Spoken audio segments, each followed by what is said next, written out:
The New York Knicks made it as far as they've had in over 25 years here in 2025, where they lost in 6 games to the Indiana Pacers after winning 51 games in the regular season, defeating the Detroit Pistons in 6 in round number 1 and the Boston Celtics in 6 in round number 2. And it's a weird feeling right now for the New York Knicks because I feel like some people think right now it's a major disappointment, and some people feel like they had a fantastic season. Now the Knicks did something that was going to be talked about all offseason long. They fired Tibbs. They fired their most successful coach in the 21st century. They've gone through Isaiah Thomas, Don Chaney, Mike D'Antoni, Larry Brown, Derek Fisher, Mike Woodson, Jeff Hornacek, David Fizdale, and Tibbs, after being hired in 2020, completely turned around this team's future and was a complete culture changer. He ended up losing in round number 1, overachieving with the team in that 2021 season. Julius Randle won most improved, and he ended up winning coach of the year. They took a little bit of a step back in 2022 after some bad free agency signings, but in 2023,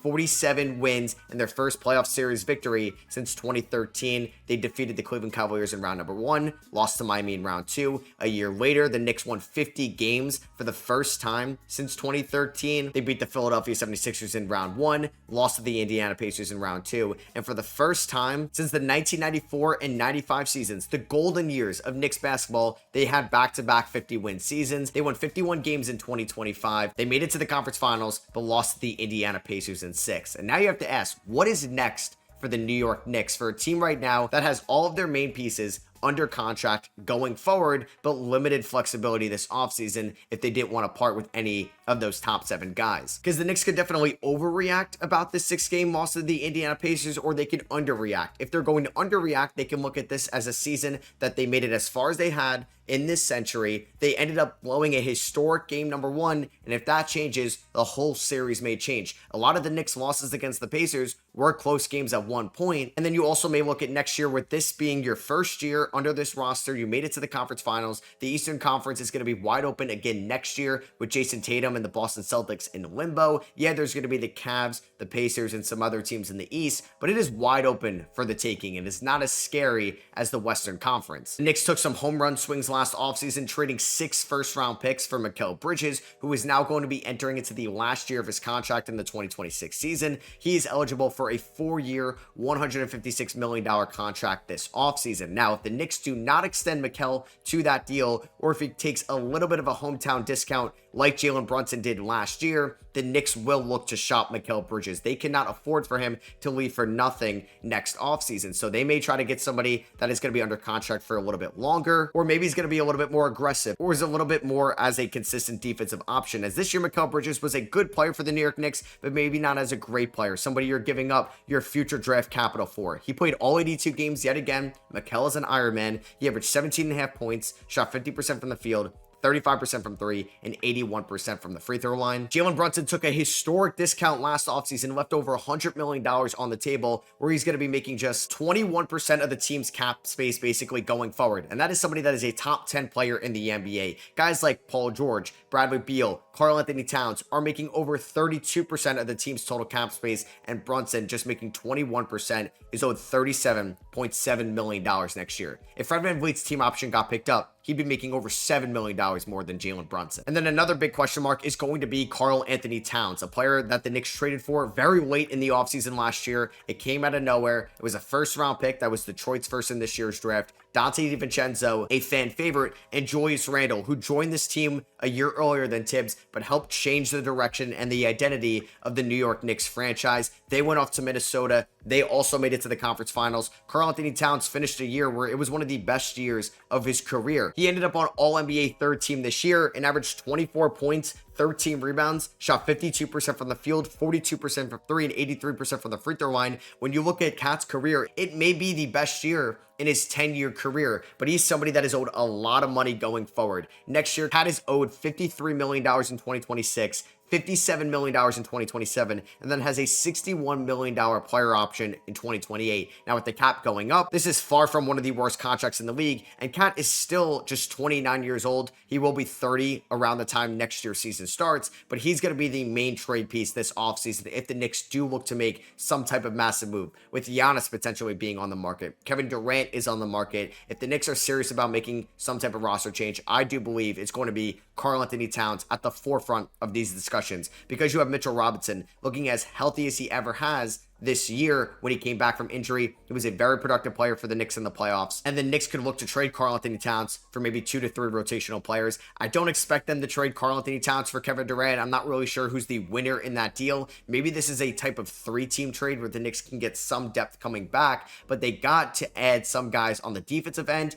and, in my opinion, guys from positions 8, 9, and 10 on the bench. I do think Mitchell Robinson and Miles McBride are great guys to have right off your bench. Miles McBride took steps this year in the playoffs, and I wish Tibbs trusted him more, and I hope that the next head coach trusts him as well. Like I said, Mitchell Robinson looked as healthy as ever when he came back, and he's showcasing that he's one of the best rebounders in the NBA. He definitely needs to work on his free throws this offseason, but you really can't trust DeLon Wright throwing him out there, Landry Shamet throwing him out there, Precious Achiuwa throwing him out there when you didn't give them enough runtime throughout the regular season. And that's one of the main reasons why the Knicks fired Tom Thibodeau. He's somebody that is a very stubborn head coach. He believes in his philosophies. He's going to play his starters a ton to build chemistry and continuity with those guys, not realizing the downsides going forward, not trusting the end of your bench when you need them to show up in the playoffs like Rick Carlisle did this year with Ben Shepherd, with TJ McConnell, with Obi Toppin, and even at times Thomas Bryant, who was up and down in the playoff series, but it did look like he was more comfortable out there than somebody like a DeLon Wright or a Precious Achiuwa. So that's going to be what the Knicks are going to look for in their next head coach. In my opinion, I don't think they're going to go after somebody super experienced, at least not Mike Malone. In my opinion, that is just a lateral move from Tibbs, and a lot of the main issues that led to Malone's firing in Denver have led to Tom Thibodeau's firing here in New York. So maybe they're going to go after one of those flashy big names like a Jay Wright or a Dan Hurley, but honestly, in my opinion, I think they need to target somebody like Johnny Bryant, who was the top Knicks assistant a few years ago. He's very good friends with Donovan Mitchell, so he ended up being the top assistant under Kenny Atkinson's staff this year, the coach that just won Coach of the Year. He's now being interviewed for the next head coach, made it to the final round in the Phoenix Suns interviews,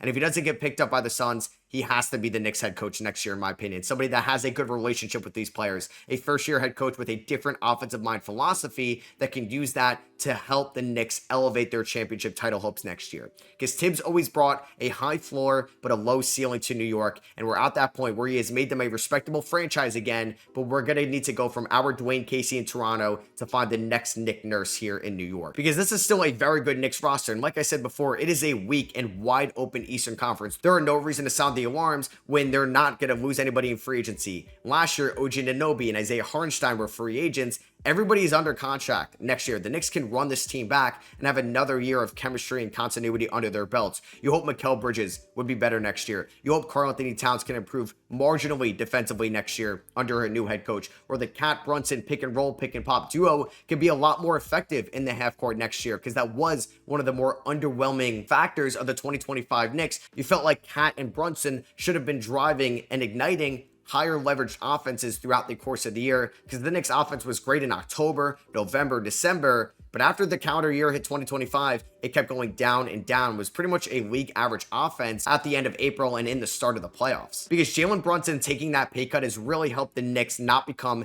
a second apron team right away. They're pretty much at $200 million right now. They're about $4 million over the first apron, and you know that every team wants to stay under that second apron. That is scaring a lot of teams right now. And that's going to lead to a lot of shakeup this offseason. The Knicks have around $7.8 million in wiggle room. You expect them to bring back guys like Ariel Hook-Porty, Kevin McCullough Jr., and let go of guys like Precious Achiuwa, Campaign, DeLon Wright, Landry Shamet, and PJ Tucker, unless they're getting some of these guys back on the minimum. So that's going to give the Knicks around their taxpayer mid-level exception at $5.7 million.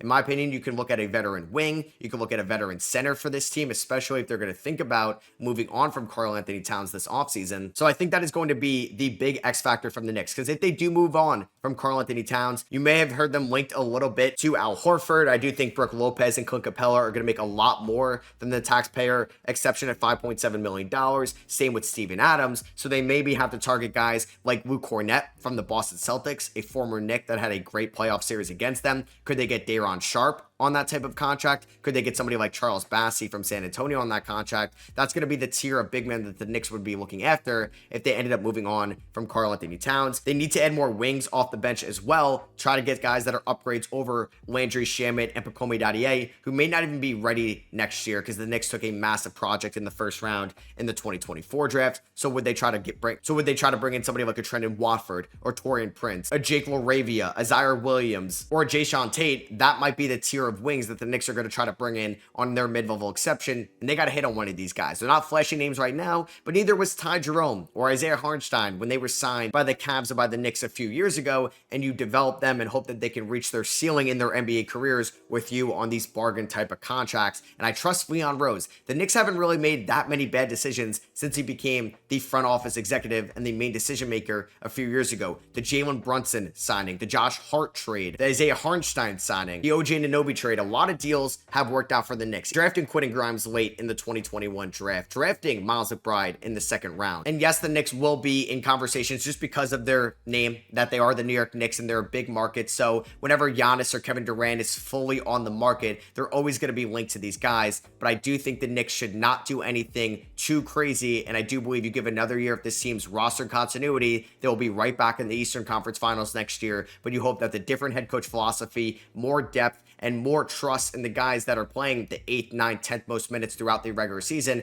can help you have a little bit more depth and rest of the top guys going forward, and that could put you over the hump, because the Knicks have made it further and further every single year. They lost in round 1 in 21, lost in round 2 in 23 and 24, and finally made it to the conference finals in 2025. Every Eastern Conference Finals team that lost made the NBA Finals a year later. Miami in 2023, Boston in 2024, Indiana in 2025. So try to get Johnny Bryant, in my opinion, if you are the New York Knicks. Maybe you pick up somebody like a James Borrego or a Sam Cassell, these highly touted and respectable assistants that are okay changing their philosophies over the course of the year. We've seen plenty of first-year head coaches work out well or even get extensions. Guys like Will Hardy, Ime Udoka, Nick Nurse when he was with the Raptors, Mark Daigneault. You got to believe in these guys, and as long as they can have a good, trustworthy, and transparent relationship with the front office, you can really see the success going forward. So in my opinion, my prediction for the Knicks and what's next for them this offseason after they fired Tibbs, which was always going to be the big question mark, they need to move one of their centers, in my opinion, either Mitchell Robinson or Karl-Anthony Towns,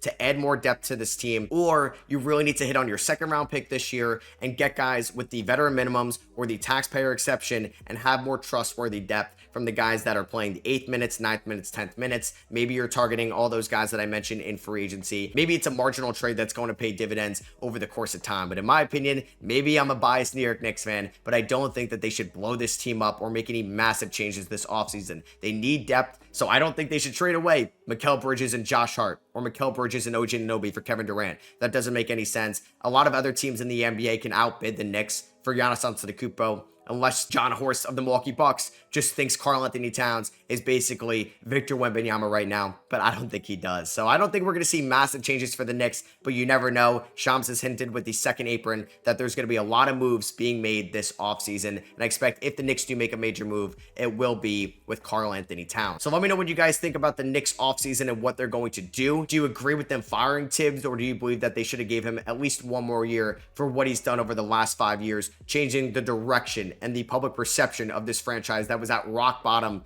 back in 2019 when they were trying to get Zion and KD and Kyrie Irving, and none of that happened, and he really built this team up to a finals contender. They were one of the last 4 teams remaining and were 2 games away from going to the NBA Finals. If you guys did enjoy, I would appreciate you dropping a thumbs up. Let me know in the comments what you guys think about the Knicks and their direction going forward, and I'll catch you guys in the next one.